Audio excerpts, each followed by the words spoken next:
ఏలూరులో సైతం ఆర్టీఏ అధికారులు మెరుపు దాడులు నిర్వహిస్తున్నారు. కలపరు టోల్ గేట్ వద్ద ట్రావెల్ బస్సులను తనిఖీ చేస్తున్నారు. తనిఖీలో భాగంగా నిబంధనలను పాటించని బస్సులను సీజ్ చేస్తున్నారు అధికారులు. Emergency doors, fire safety, fitness సర్టిఫికెట్లను పరిశీలిస్తున్నారు అధికారులు. ఈరోజు తెల్లవారుజామున కర్నూలు జిల్లాలో కాంట్రాక్ట్ క్యారేజ్ బస్సు అగ్ని ప్రమాదం గురైన నేపథ్యంలో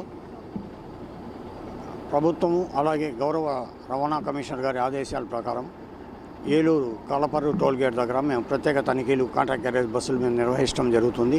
ఇందులో ముఖ్యంగా ఎమర్జెన్సీ డోరు, అలాగే ఫైర్ సేఫ్టీ, ఫైర్ ఎక్స్టింగ్విషరు, అలాగే ఫైర్ అలార్మింగ్ సిస్టమ్స్ ఇవన్నీ కూడా ప్రత్యేకంగా తనిఖీలు చేపడుతున్నాము. ఇప్పుడు ఆల్రెడీ ఈ బస్సు ఏదైతే మనం ఉందో దీనికి ఎమర్జెన్సీ డోర్కి అడ్డంగా ఒక సీటు అనాథరైజ్డ్గా బిగించుకొని ఉన్నారు. అంటే ఎమర్జెన్సీ డోర్ని లాక్ చేసినట్టే అయిపోయింది. సో ఏమైనా ప్రమాదం జరిగితే ప్రయాణికులు, లోపల ఉన్న ప్రయాణికులు బయటకు వెళ్ళలేని పరిస్థితిలో ఉంటారు కాబట్టి ఈ వెహికల్ మీద కేసు బుక్ చేసి సీజ్ చేయడం జరుగుతుంది. ఈ తనిఖీలు ఆల్రెడీ 2 టీమ్స్గా ఫామ్ చేసి ఉన్నాము.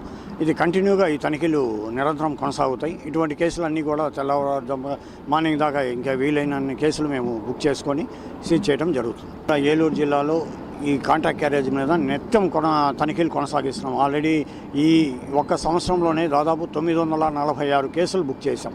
కాంట్రాక్ట్ క్యారేజ్ మీద రెగ్యులర్గా డ్రైవర్స్ మా టీమ్స్ ఫామ్ చేసి ప్రతిరోజు ట్యాక్సీలు కానీ మిగతా విషయాలు, పర్మిట్ వైలేషన్స్ ఏదైతే ఉన్నాయో అన్నీ కూడా మేము తనిఖీలు నిర్వహిస్తున్నాము.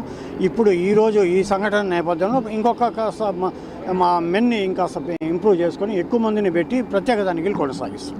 ప్రతిరోజు తనిఖీలు నిర్వహిస్తూనే ఉన్నాము. అది అందరికీ మీడియా ద్వారా కానీ అందరికీ మేము చెప్తూనే ఉన్నాము. కాబట్టి ఇది ఒకరోజు ఆగేది కాదు, అలాగే ప్రతిరోజు నిత్యం కొనసాగిస్తూనే ఉన్నాం. నమస్కారం అండి.